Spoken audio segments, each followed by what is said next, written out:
Dog wouldn't let babies sleep alone. Baby Mia won't fall asleep without her pets nearby. The adorable video shows Mia sleeping with her dog Phil and cat Milo. There are a number of pets who would dislike leaving their owner's side. A young child may very well adore any pet you get, but please be aware that long-term commitment is required. It will be your responsibility to raise it, train it, take care of its needs, feed it, and keep your home clean for them. You'll continue doing this as the dog grows bigger.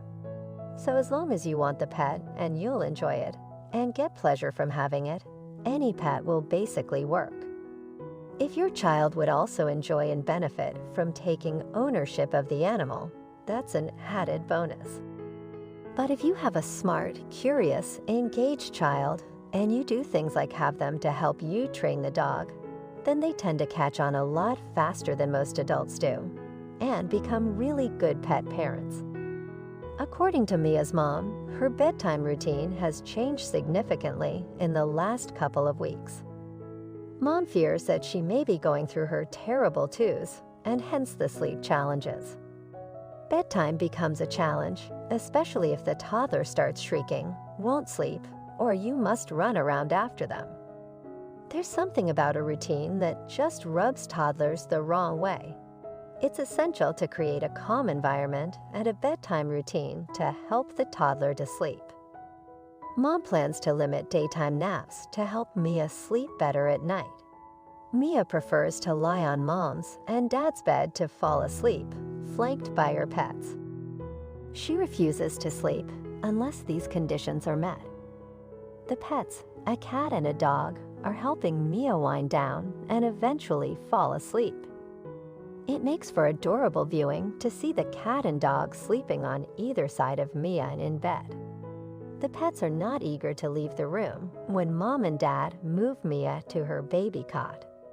The cat even follows Mia to her bedroom, showing their deep affection. Dogs are the best pets in the world. Jessie and David's home situation was very normal until Jessie gave birth to a beautiful daughter. Ever since that moment, their family dog, Benji, shook things up completely. Benji would not let their daughter sleep alone, and when they got separated, she would not stop barking. When David realized what was going on, he got the shock of his life. He immediately called the police, and they came with every available officer. When the first police officer arrived, he couldn't believe what he was witnessing. How could a dog have noticed this? He told David that he should be very happy with such an observant dog. Deep down, David knew that he had screwed up. He should have been the one protecting his daughter. Within minutes, at least a dozen more police cars arrived at the scene. They immediately started asking questions to both David and Jessie. The couple was in shock. They had no idea of the gravity of the situation until now. What the officers came for was disturbing for sure, but the fact that it already started when Jessie was pregnant was even more alarming. They had trusted the wrong people. But why did Benji refuse to let their daughter sleep? And what David eventually figure out that such a large police presence was necessary? It all started when Jessie was finally pregnant. They both wanted this for a very long time. However, there was something that was bugging both of them. Their dog, Benji, they were hesitant about their reaction to the baby. Jessie had read some horror stories only from dogs that would not accept another family member. Jessie and David both hoped that Benji would accept this. Otherwise, they were definitely going to bring Benji to a shelter. Then one day when Benji finally noticed that Jessie was pregnant, she started barking at Jessie's belly repeatedly. Benji didn't seem happy with the pregnancy. She started to act really weird. Jessie got really scared of this strange behavior. They couldn't figure out what was triggering this behavior. Did Benji feel threatened, or was there something wrong with the baby that Benji could feel? Jessie had to get answers and quick before it was too late. Jessie asked David to take Benji to the veterinarian. They had to absolutely make sure that there was nothing going on with Benji before they could need to choose between the baby or the dog. That choice would not be easy, but deep down, they knew that if they had to choose, they would definitely choose to bring Benji to a shelter if she could not accept the baby. This was to keep their daughter safe at all times. However, the vet could not bring clarity. He did some medical checks to see if the dog was okay. There was nothing wrong. He told David that she must be feeling something that's going on with the baby. He advised David and Jessie to go to the hospital for some checkups. When David brought the news to Jessie, she started crying. She felt like everything was wrong. Benji had probably noticed something that was going on with the baby. Jessie mustered up all of her courage to call the doctor. He told her to come in immediate. Jessie called her friend Anne, who was there for her almost every day to take her. She had been helping during the pregnancy around the house. She showed up within minutes to help her friend get to the hospital. When arriving there, the receptionist told her she could go in. The doctor did some elaborate medical tests to make sure everything was all right. The ultrasound, as well as the other tests, didn't indicate anything that was wrong with Jess or the baby. They still did not get the answers they were looking for. When they arrived home, Jessie broke down. She kept crying. She did not want to choose between her child and the dog. Anne comforted her. Anne told Jessie that she would be there for them when they couldn't be home. Anne would come be the babysitter. She had plenty of time. This comforted Jessie. There would always be someone there to keep an eye on Benji. A couple weeks later, Jessie finally gave birth to a beautiful girl, Lily. Benji had still acted strange, but this is when more erratic behavior started developing. The first few weeks, everything seemed to go fine. Both Jess and David were home to care for their little one. Benji seemed to have calmed down, but when they started working and called them with some concerning news. She told Jessie that Benji refused to let Lily sleep alone. Benji would not leave her side. Jessie was totally baffled. When she told David, he didn't think much of it. Benji was just caring for Lily, he thought. It was beautiful. Then one day Anne called in distress. She had separated Benji from Lily, and after returning downstairs, she was attacked by Benji. Benji was definitely overprotective. David knew that Benji had to be punished for this behavior. With a heavy heart, he went back to the veterinarian, and that vet gave David a choice. He could bring Benji to his shelter, or he could figure out why Benji was acting this way, because the vet had a feeling something was off. David took offense to a comment that the vet made. He said that they were probably the problem. Benji did not trust them to let Lily sleep alone. However, David knew deep down that there was something else. He could not be the problem, could he?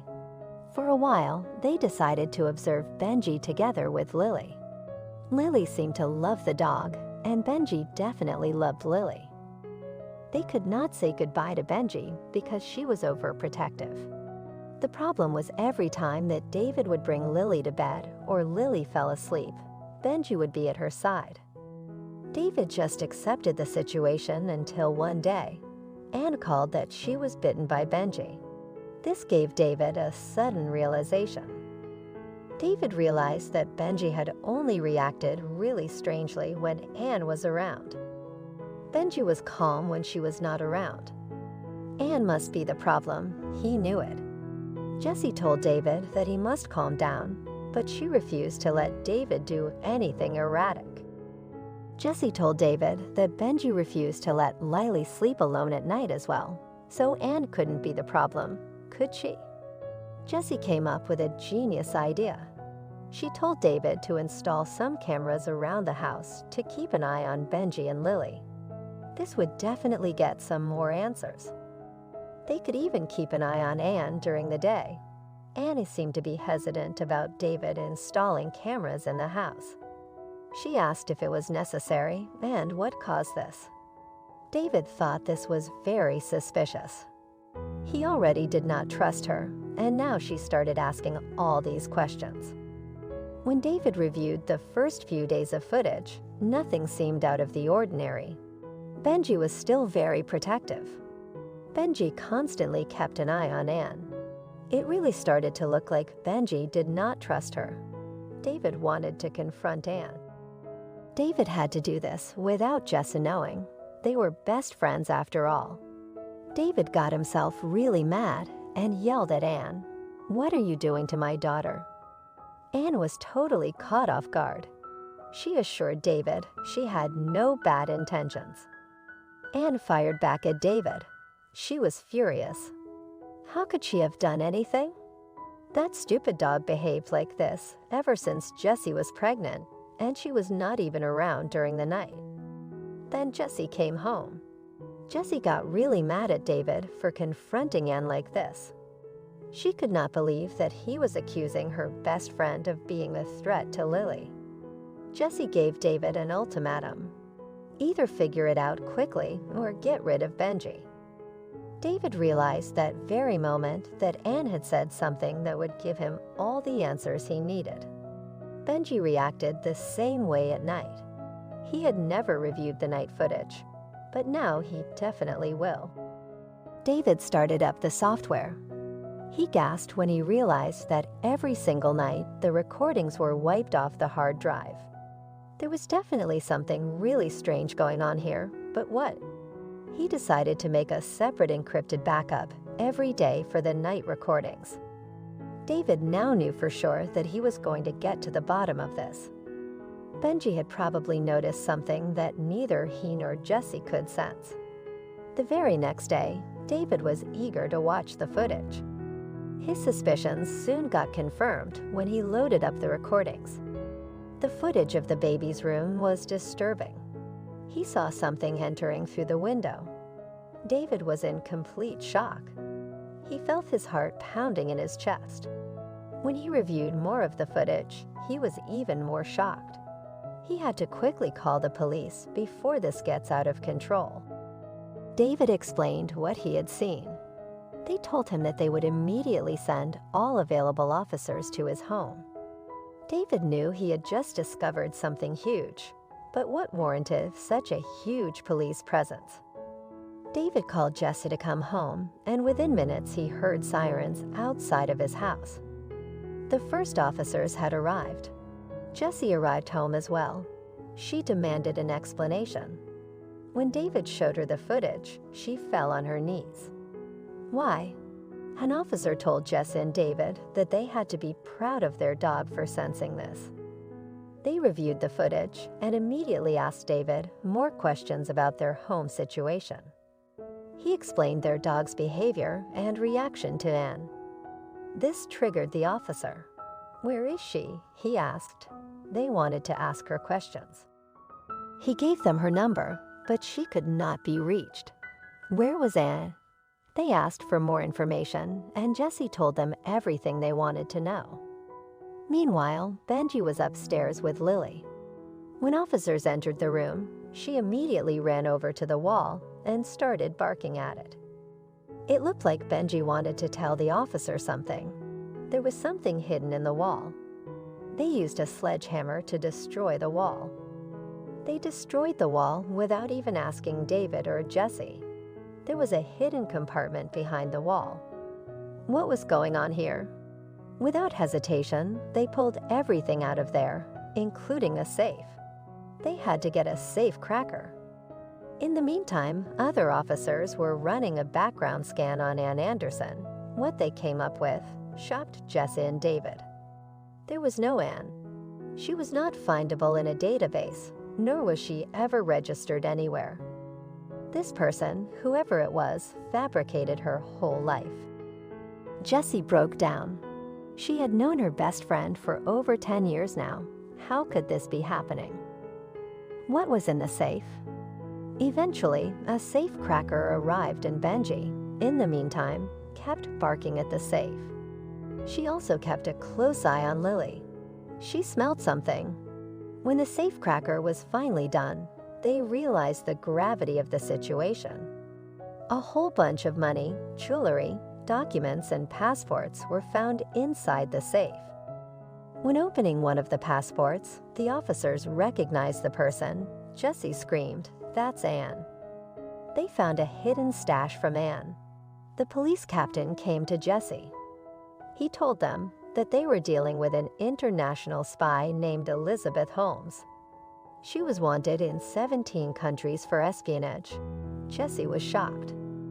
The reason she infiltrated the lives of Jess and David is that David works as the director of the National Security Company. He has access to the entire national security grid. Elizabeth had probably been hired by a rival company to leak secrets. At night, she wiped the footage and tried cracking David's computer. Benji was the only one that noticed something about Elizabeth. This is why Benji tried her very best to protect Lily from any danger that she could sense. Benji had cracked this case wide open. Officers told David that he should be very proud of their dog. Eventually, they managed to catch Elizabeth trying to leave the country. She had noticed the police presence at the house, and she was not going to get caught. But when she did, she confessed everything. Benji saved the day. Benji and Lily grew up as best friends. Lily eventually learned the entire story from her parents. She and Benji were inseparable ever since. Benji never stopped looking out for Lily. David and Jesse tried to be more careful about who they let into their house. If they made a mistake again, at least they had Benji to watch out them. It's good for children to grow up with pets, but the pet's welfare needs to be the top concern when you bring the pet into the home. If its needs aren't being met or it's in danger, or you think that might happen, don't bring it home. If you already have rehomed it. Any animal that is small and fragile shouldn't be handled by a toddler. That includes any bird, small mammals, reptiles, amphibians, insects, or arachnids. Fish tanks need to be high up out of reach, preferably with secure locking lids to prevent the toddler from pouring odd substances in or attempting to feed the fish unsupervised. Toddlers don't understand the consequences of their actions. Most pets need to be kept out of the reach of toddlers. A dog or cat would be best to bring into a home with a toddler, not a puppy or kitten, but a yearling or older animal that is already known to be good with small children. The animal must be capable to escape from the toddler at its will and always be supervised when the child is around. The child must never be allowed to pull on, sit on, or otherwise harass the animal, which may lead it to bite or scratch in self-defense. Keep them apart most of the time until your child is older and has better coordination and self-control. A family-friendly dog would be the best choice given you have the time to care for it. A dog such as a golden retriever or lab would be the best choice. They're patient and athletic dogs who are great with kids. They're always large enough that they won't get hurt by a kid and are very unlikely to hurt a child. Just make sure you do plenty of research before getting one, especially if you've never had a dog before. Make sure it has a large yard to run in and play by itself or with the kids, and make sure you walk it daily and don't leave it alone for too long. Adopting a patient older dog might be a better idea if you have really young kids because puppies are highly energetic and could accidentally hurt a small child. Pets need to be cleaned up after, have the right food, vet care, except fish, but they need meds brought from a pet store. They also need exercise, appropriate diet, and a suitable habitat too. And that's not all. It's different depending on the animal in question. Most people adopt animals into their home when they no longer have a desire to have human children. Dog lovers will tell you that their dogs are part of the family, and with good reason. It seemed like everyone would pitch in and care for it, not just a pet for a 3-year-old kid.